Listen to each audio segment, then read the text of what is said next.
Bom dia, jovens! Vamos dar início aí então à apostila 2, né, a partir do capítulo 6. Na semana passada vocês já tiveram aí acesso a uma introdução, né, uma apresentação rapidinha do que é a apostila 2, do que a gente vai estudar durante o trimestre, tá certo? Mas agora, a partir de hoje, no caso, toda semana a gente vai trabalhar um capítulo exclusivamente, dividido em duas partes. Então, hoje vai ser uma parte do capítulo 6, na segunda aula da semana, na sexta-feira, vai ser a outra parte do capítulo 6, e junto com essas aulas, né, na aula de hoje, vocês vão receber aí o gabarito da correção dos exercícios da apostila do capítulo 6, e na sexta-feira vocês vão receber o gabarito da correção do livro suplementar no capítulo 6. Então, sempre são duas aulas, e junto com essas duas aulas de capítulo, ou por capítulo, vocês vão receber na primeira aula, na primeira parte, o gabarito da apostila do capítulo, né, dos exercícios da apostila, e na segunda aula,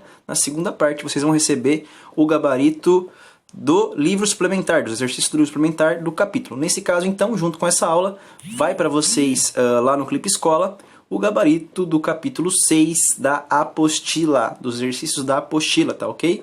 Então, vamos aí para esse início, né, essa apresentação do primeiro conteúdo da primeira aula, do primeiro capítulo da apostila 2, que é o capítulo 6. Vamos ver aí, ó. Capítulo 6, que vai falar um pouco sobre a questão ou a divisão em camadas da Terra, como isso funciona, né? A gente já viu ali que ela é dividida em partes, né? Crosta, manto e núcleo.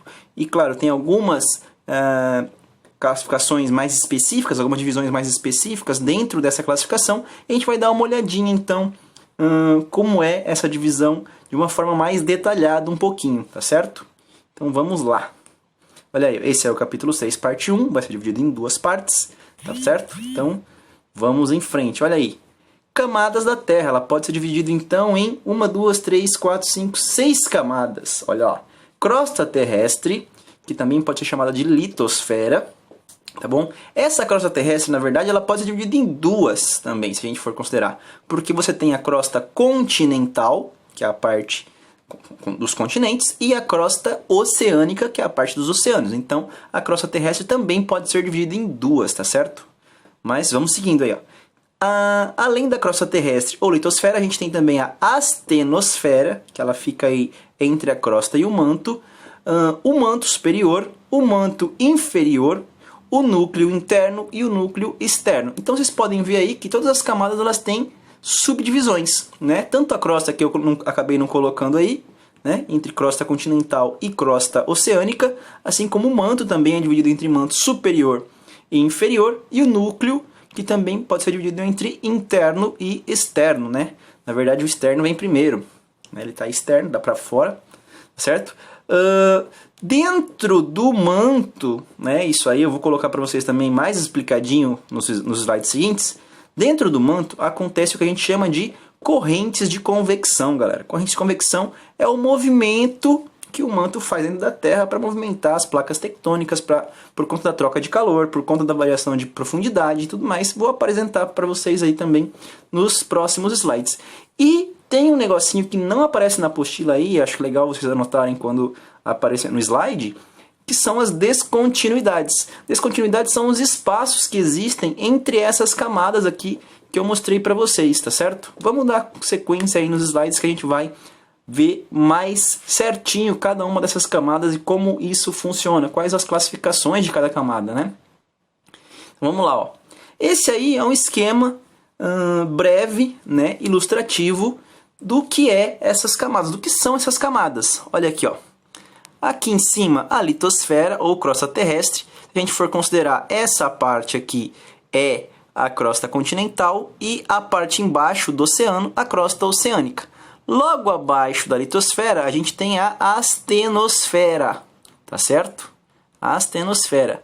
Abaixo da astenosfera, a gente tem a mesosfera. A mesosfera que pode ser chamada também de manto, né? O manto é a mesosfera. Como a gente tem uma camada atmosférica chamada de mesosfera, eu prefiro que vocês guardem aí então essa camada como manto, né? Manto superior e manto inferior, tá certo? E depois, olha aqui, ó, núcleo externo e o núcleo interno. Aparece aqui a zona de transição, mas depois eu vou explicar para vocês o que é isso, né? A tal da descontinuidade. Vai aparecer aí também lá na frente, tá certo? Nos próximos slides, mas o que a gente tem que guardar aqui, ó, é essa sequência, né? Litosfera, astenosfera, manto, né, que também pode ser chamado de mesosfera, núcleo externo, núcleo interno. Núcleo externo e o núcleo interno podem ser chamados de endosfera, tá? Assim a gente tem, ó, litosfera, astenosfera, mesosfera e endosfera, ou, litosfera, astenosfera, manto, núcleo externo, núcleo interno, né? Tranquilo essa apresentação aí pra gente, certo? Vamos lá, ó. Opa, passou muito rapidinho. Olha aí, outra representação também com essas variações, ó. Olha lá, crosta oceânica está no oceano. Crosta continental é a parte do continente. Litosfera seria a soma das duas, né? Crosta continental e oceânica forma a litosfera. Astenosfera logo abaixo. Manto superior, tá aqui, né, ó. Manto inferior vem logo depois. Núcleo, eita, passou. Núcleo externo, núcleo interno. Ó, o núcleo interno aqui. Núcleo externo, manto inferior, manto superior, né? Astenosfera e, por último aqui, a litosfera. Bem certinho, tá certo? E se a gente fosse classificar ou demonstrar, né, as camadas da Terra desacoplando uma da outra, ficaria mais ou menos assim, ó. A gente tem, olha lá, vou falar de novo para vocês, ó. Núcleo interno, que é uma bola sólida. Núcleo externo, que é uma parte líquida que envolve o núcleo interno. O manto, né, que é dividido aí em manto inferior e manto superior. Essa camada que não está mostrando aqui, né, mas seria a camada de contato entre a crosta e o manto, a astenosfera, e a crosta terrestre, que é a parte que a gente vive. Tá certo? Vamos lá, então. Agora falar um pouco sobre o que compõe, né? Como é feita essa classificação, como é feita essa denominação, o que tem nela, né? Olha aí, na crosta terrestre ou na litosfera, né, a gente tem a mais famosa denominação, que são as placas tectônicas, que são grandes pedaços da crosta. A crosta não é uma coisa sólida, só não é uma bola de boliche, né? Ela é encaixada em pedacinhos, como se fosse um grande quebra-cabeça, só que esse quebra-cabeça está em movimento, né?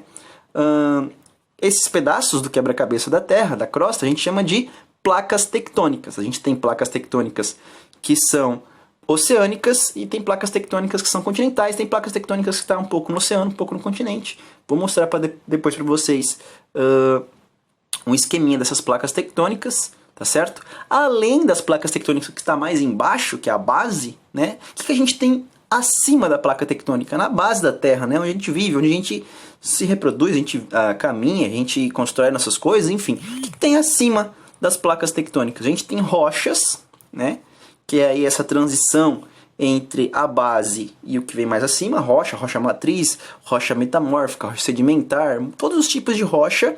Sedimentos, que aí já são rochas desgastadas, né, pela ação do vento, das chuvas, do tempo geológico da Terra, né? Então rocha mais embaixo, placa tectônica, depois rocha, sedimentos, e por cima disso a gente tem matéria orgânica, que é casca de árvore, folha, né? Qualquer coisa que tenha matéria orgânica, origem orgânica, restos de animais e vegetais de forma geral, tá certo?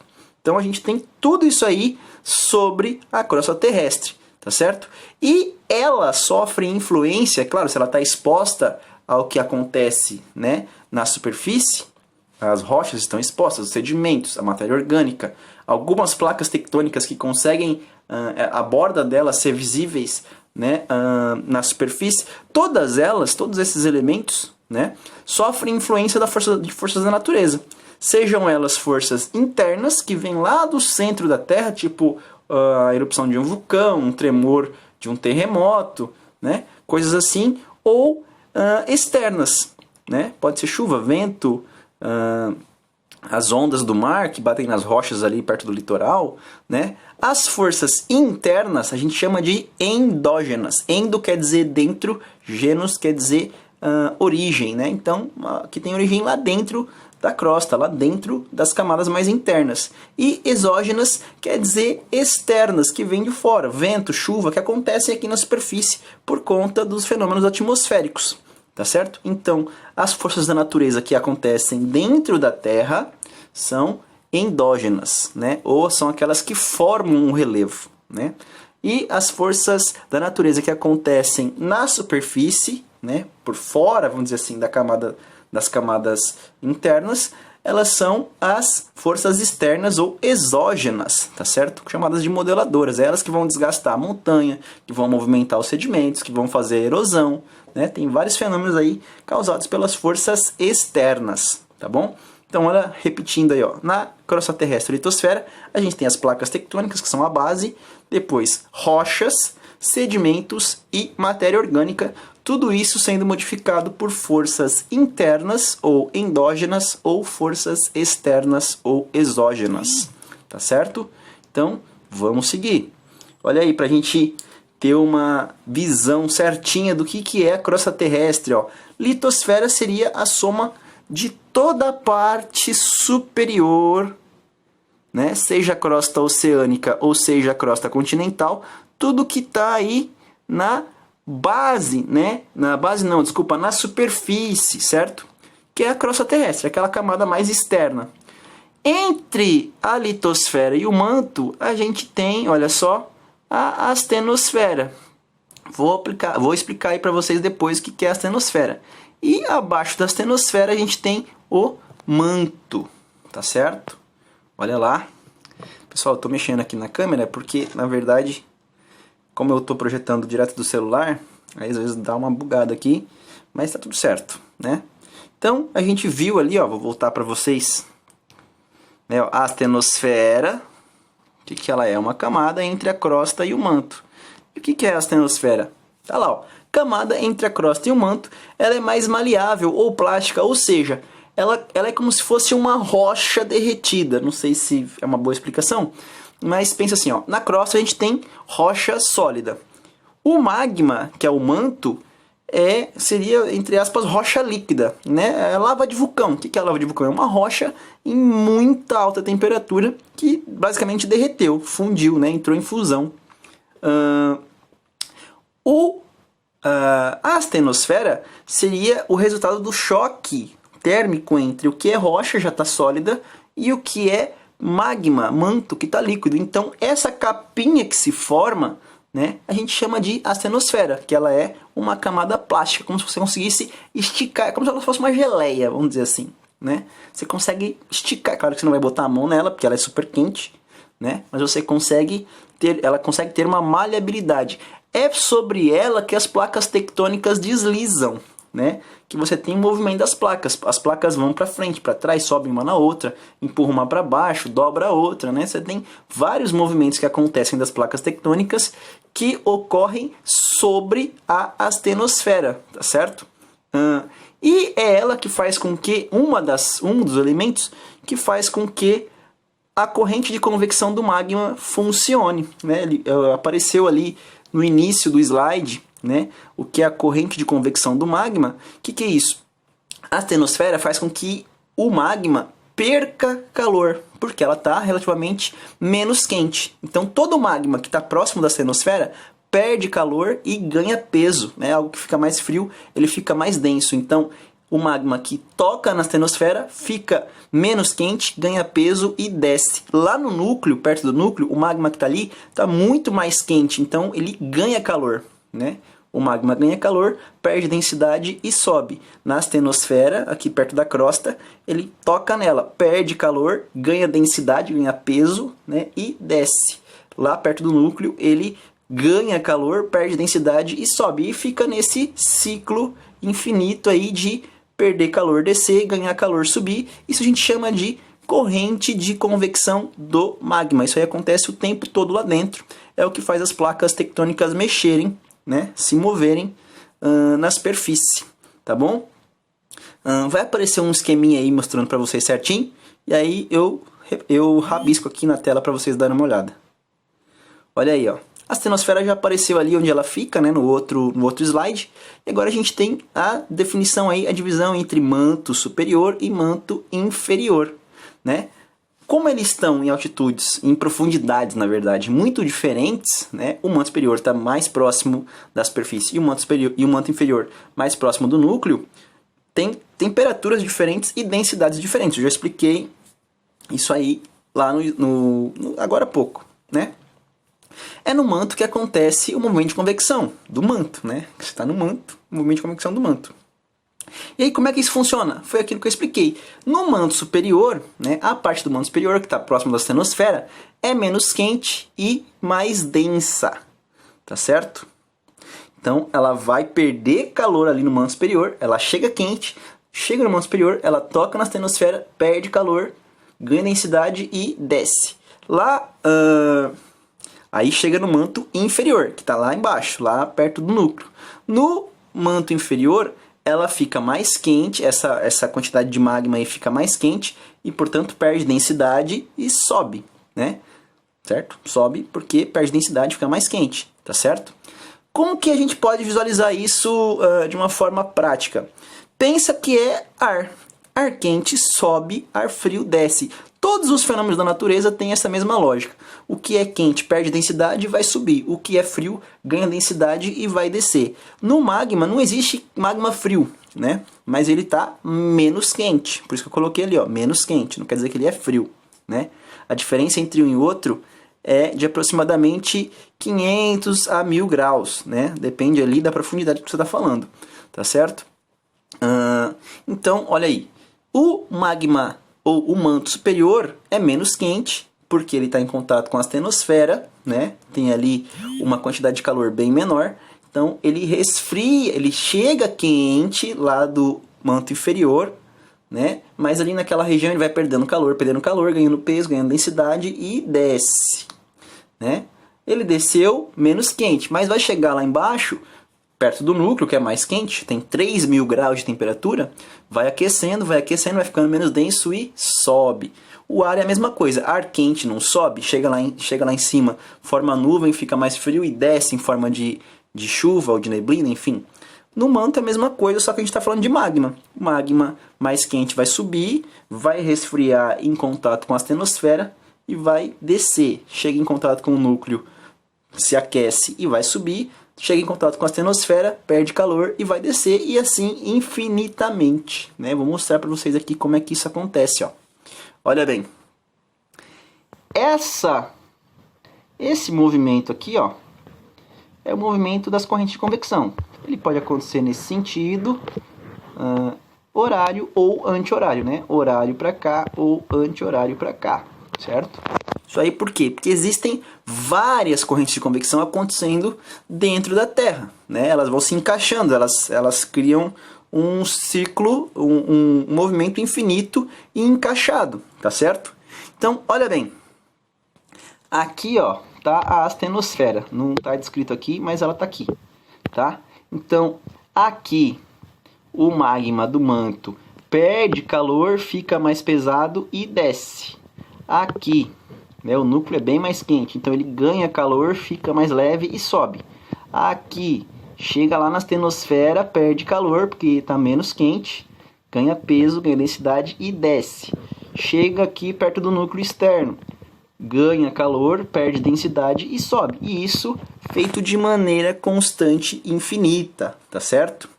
Então você tem esse movimento aí, o negócio, né? O magma sai do manto inferior, vai para o manto superior, né? Sai porque ganha calor do núcleo e volta porque perde calor para a astenosfera, tá certo?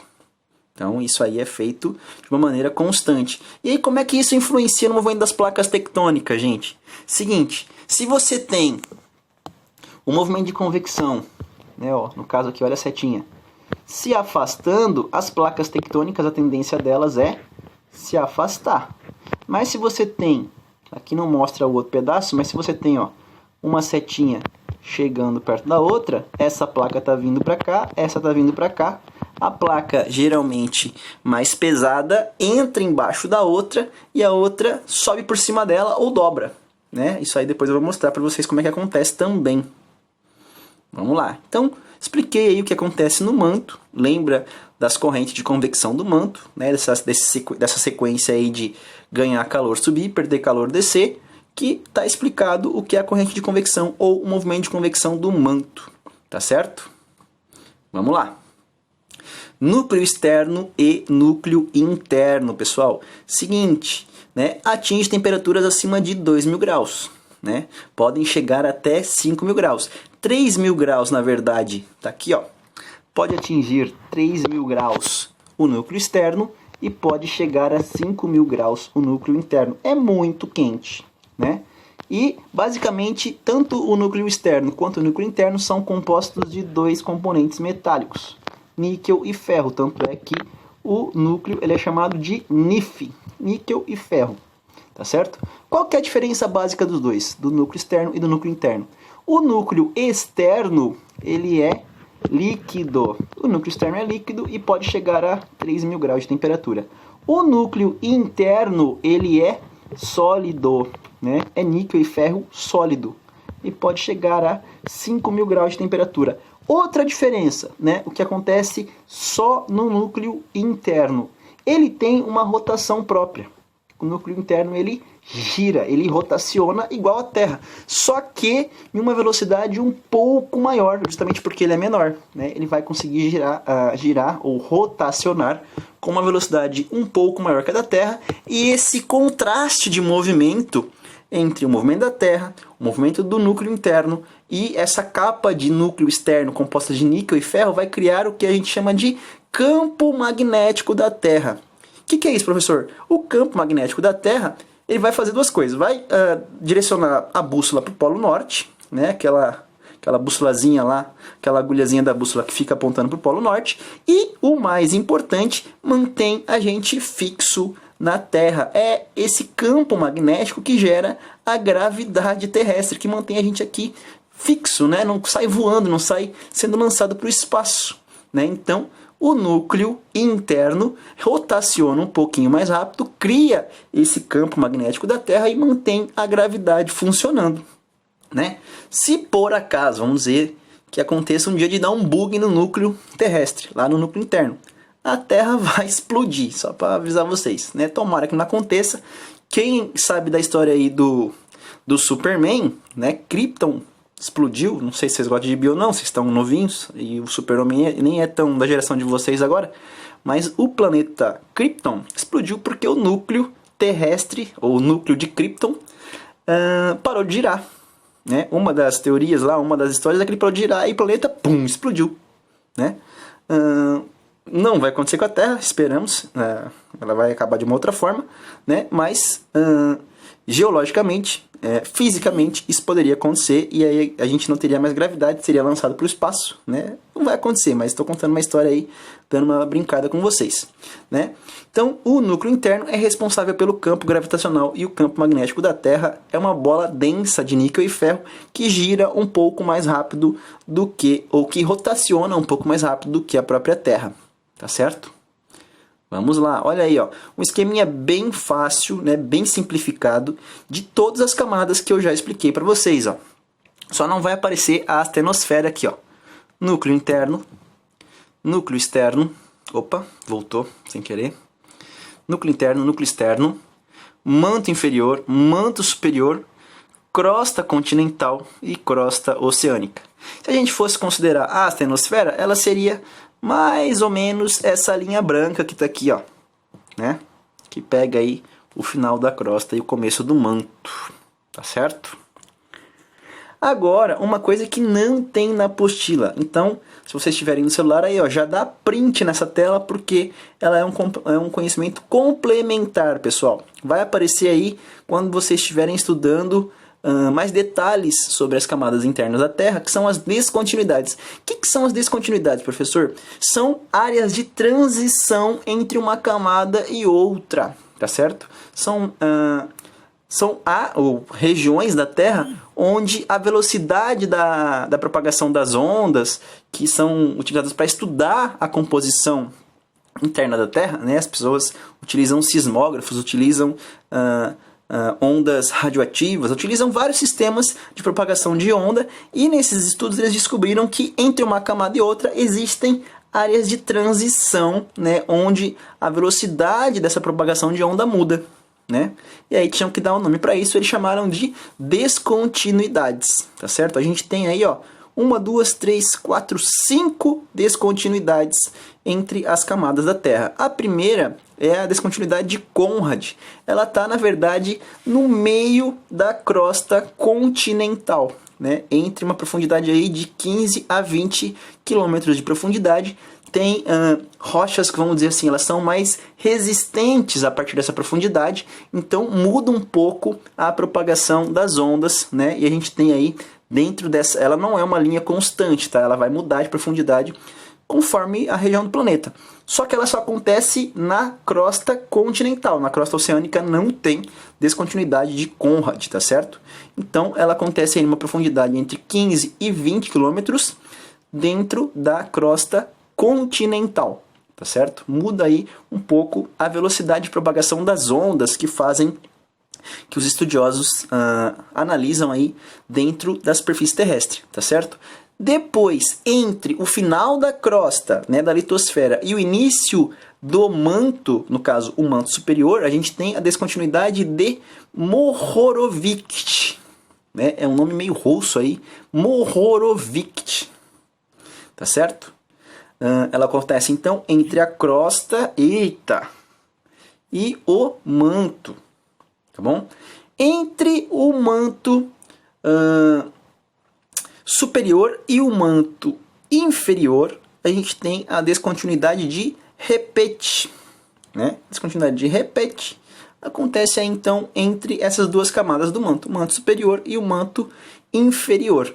Depois, entre o manto inferior e o núcleo externo, né? Ali a transição entre o manto e o núcleo, a gente tem a descontinuidade de Gutenberg, né? Que não é o meu nome, Gutierrez, é Gutenberg, tá certo? E depois, por último, lá no centrão, né? Entre o núcleo externo e o núcleo interno, a gente tem a descontinuidade de Lehmann, né? Então, dentro da crosta, uma profundidade de 15 km a 20 km, Conrad.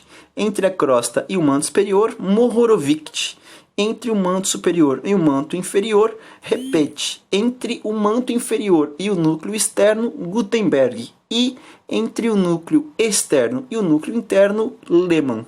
Né? Só lembrar da sequência das camadas e aí guardar depois, anotar no caderno de vocês essa sequência aí das descontinuidades que ocorrem entre uma camada e outra, tá bom? Olha aí, ó. Nesse esqueminha aqui não mostra a de Conrad, que estaria, né, mais ou menos aqui, ó, no meio da crosta continental. Mas a gente tem aí, ó, descontinuidade de Mohorovic, ou seja, entre a crosta e o manto. Descontinuidade de Repet, entre o manto superior e o manto inferior. Opa, voltei aqui sem querer. Descontinuidade de Gutenberg, entre o manto inferior e o núcleo externo. E descontinuidade de Lehmann, entre o núcleo externo e o núcleo interno. Bem facinho, né? Pessoal, para terminar, acho que essa aí é a última parte do slide, para a gente começar depois a segunda parte, que vai vir na próxima aula na sexta-feira. Vamos falar um pouco sobre os agentes internos. Eu dei para vocês ali, né, a introdução falando que a superfície terrestre ela é modificada por duas forças da natureza. As forças internas ou endógenas, que são as formadoras, que vão formar montanhas, vulcões, ilhas, né? Elas são as forças que vêm de dentro da Terra e saem para fora, seja os terremotos, seja uma placa tectônica subindo na outra, dobrando, ou erupção vulcânica, né? Criam relevos, né? Elas formam um relevo a partir das forças internas da Terra, né? Olha aí, ó, porque endógenas, a palavrinha endógenas ou endógenos, né, vem do grego endo significa dentro e genos significa gerado, né? Criado. Então, endógenos, criado a partir de dentro, gerado a partir de dentro. De dentro de onde? Das forças internas da Terra, né? Quem são esses agentes endógenos, pessoal? Tectonismo são um movimento das placas tectônicas, né? Seja chocando uma na outra, seja raspando uma na outra, ou seja se afastando uma da outra. Esse tectonismo ele pode gerar quatro tipos de situação.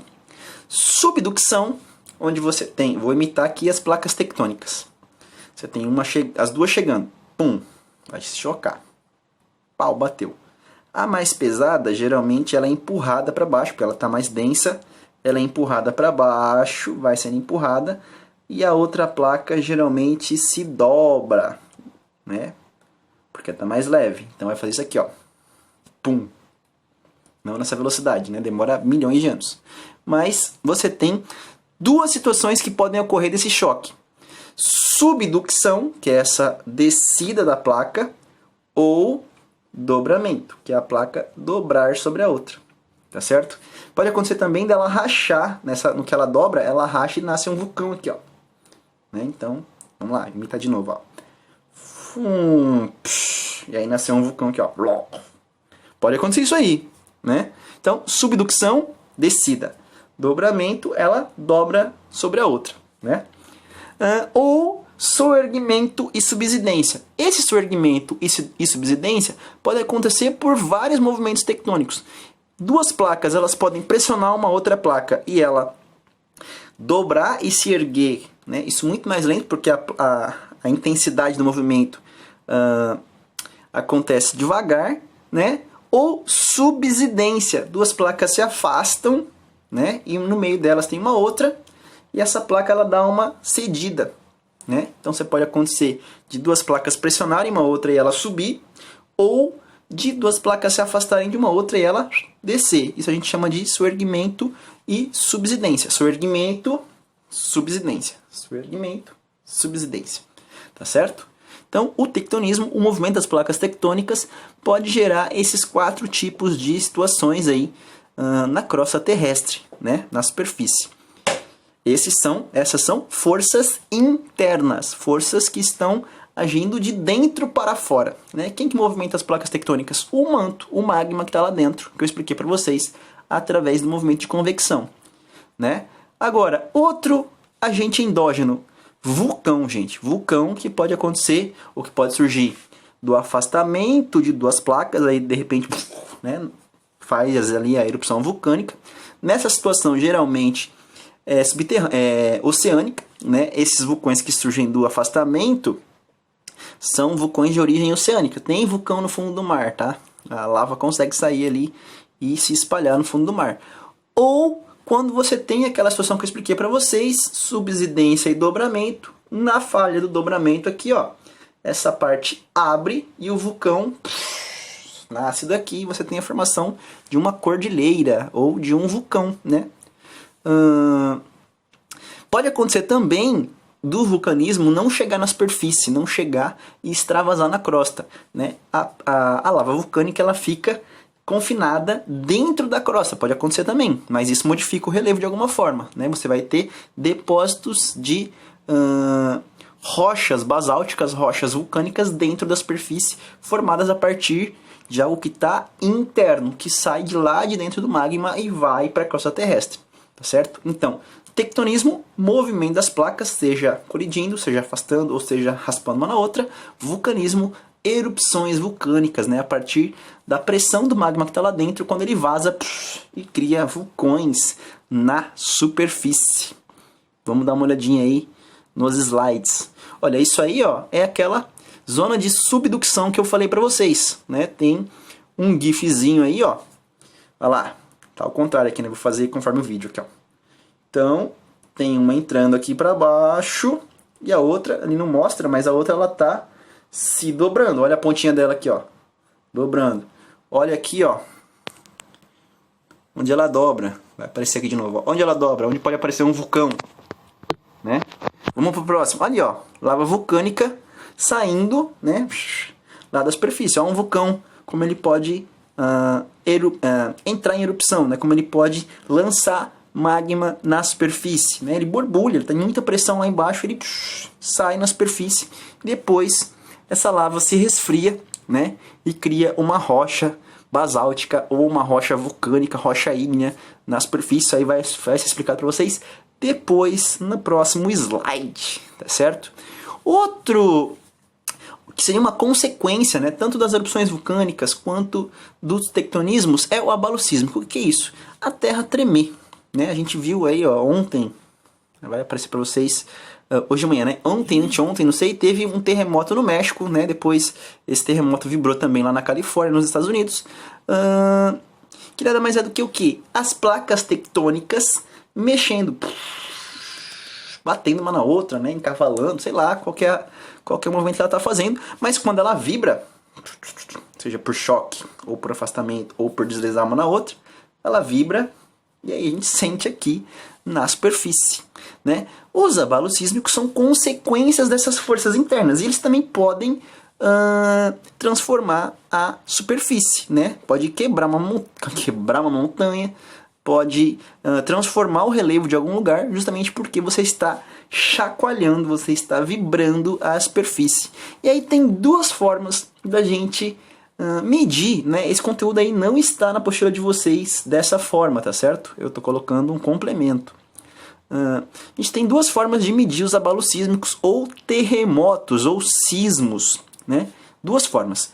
Um pela escala Richter, que mede a força do terremoto, a intensidade dessa vibração que ele emite, né? Do qual o mais forte já registrado na história da humanidade, né? Quando se foi possível medir isso, chegou numa escala de 9,5 graus na escala Richter, que foi lá em 1960 no Chile. Agora me fugiu a cidade, mas tudo bem. Foi um terremoto em 1960, chegou a 9,5 graus na escala Richter. Ah, mas isso é muito? É muito, porque cada grau, né, do 1 para o 2, do 2 para o 3, do 3 para o 4 e assim sucessivamente, a intensidade desse abalo sísmico aumenta em 10 vezes. Então, olha bem, do 1 para o 2, o 1 é 1, o 2 já não é 1, é 10, o 3 é 100, o 4 é 1000, o 5 é 10 mil, o 6 é 100 mil, né? E intensidades vezes 10.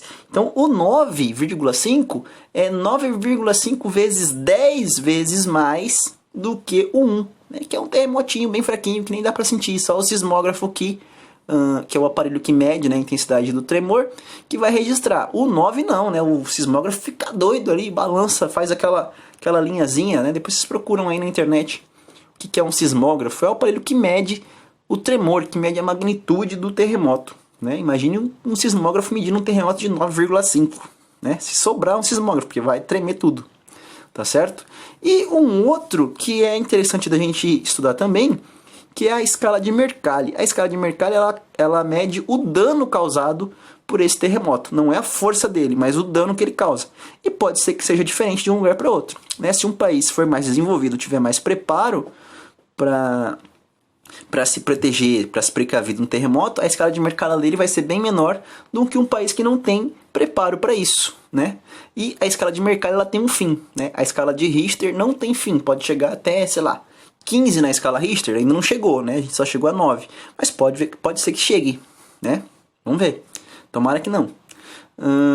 Mas tá, a escala de Mercalli, ela vai de 1 a 12, e aí a gente tem aqui, ó, as variações, né, dessa escala de Mercalli, ou seja, do dano que ela causa na superfície. Olha aí, ó. Vibrações só registradas por instrumentos, né, não tem impacto nenhum na superfície, até o 12, que ela causa destruição total e a topografia, ou seja, o relevo é alterado. Então, vamos pegar aqui, ó, a escala 2 e a escala 11. Ó. A escala 2, pessoas em repouso em andares altos sentem o tremor, né, no prédiozinho ela vai dar uma tremidinha ali, o copo d'água dá aquela mexida. E no 11, ó, carris ferroviários dobram, os trilhos do trem chegam a dobrar, né? Claro, tá tremendo pra caramba, né? Estradas abrem fendas, canalizações subterrâneas ficam muito danificadas. Por quê? Porque vai tremer demais, né? Então o dano é muito alto, né? No dano do grau 11 aí, tá bom? Pessoal, além da escala de Richter e da escala de Mercalli, a gente tem duas formas também de entender um terremoto, um abalo sísmico, que é o hipocentro dele e o epicentro dele, tá certo? O que é isso, professor? Epicentro e hipocentro. Hipocentro é o ponto onde o terremoto começa a se propagar lá no centro da Terra. seria o miolo, seria o centro da propagação do terremoto, né? Acontece na crosta terrestre, dentro da crosta terrestre. O epicentro seria uma linha reta a partir desse... Vamos ver, começou a tremer aqui, ó. Né? Vai tremer a crosta terrestre. Esse é o hipocentro. Se a gente lançar uma linha reta em direção à superfície, aqui na superfície, onde esse está bem em cima do hipocentro, é o epicentro, né? Vou mostrar aqui para vocês, ó. Olha lá. Esse aqui, ó, é o hipocentro, o foco do terremoto. Bem acima dele, o epicentro, né? A onda sísmica sendo propagada por conta de um choque aí de placas tectônicas, né? Então, hipocentro, epicentro. Hipocentro dentro da crosta, epicentro na superfície, tá bom? Olha aí, ó, outra explicação lá, ó. Hipocentro, hipocentro, epicentro, né? Hipocentro dentro, epicentro na superfície, tá bom? E aí as ondas do terremoto vão se propagar tanto de cima para baixo, né? A partir do epicentro, do hipocentro, em todas as direções, e também a partir do epicentro na superfície por todos os lados, né? Vai tremer para todo lado, tá certo? Meus queridos, acho que é isso, né? Acabamos aqui, eu dei aquele toquezinho para frente sem querer. Essa é a última parte, então, do capítulo 6, parte 1, né? Amanhã a gente tem a parte 2, tá bom? Então, a partir disso aí, vocês já vão receber o gabarito da apostila, do capítulo 6 da apostila, tá bom? Então, já deem aquela adiantadinha ali no conteúdo para vocês, né? Porque uma hora esses conteúdos vão ser pedidos como trabalho, junto com a correção ali da atividade 1, porque, né, vai dar esse bug aí, já apareceu ali as mensagens de SMS, mas tudo bem, sem crise, né? A gente se adapta. Voltando aqui, o Google me fez perder a linha de raciocínio. Então, gente, façam os exercícios, tá bom? E no dia que a gente for fazer correção da atividade 1, que eu vou passar para vocês no cronograma, tá tudo lá, vocês vão mandar para mim como vocês mandaram no primeiro trimestre, só que agora de uma forma muito mais organizada, porque já tá lá no cronograma para vocês, tá lá no Clipe Escola, bem organizadinho, então vocês têm a data certinho, vão se organizando, tá bom? Qualquer dúvida, entre em contato comigo e a gente vai se falando, tá certo? Então é isso, eu vou parar por aqui, tá certo? Não sei quanto tempo já deu de aula, não mostro aqui agora, mas bons estudos para vocês. Qualquer dúvida, revejam esse vídeo de novo. Se ficou alguma dúvida, anote, depois vocês podem me perguntar numa live, ou então pesquisar na internet, né? Joga no Google ali, dá aquela sua pesquisada marota, olha na apostila também, faz a sua anotação, tá certo? E aí, bons estudos para vocês, bom descanso também, né? Que uma hora vocês vão descansar, tá certo? E a gente se vê na próxima aula. Abraços. Deixa eu desligar aqui.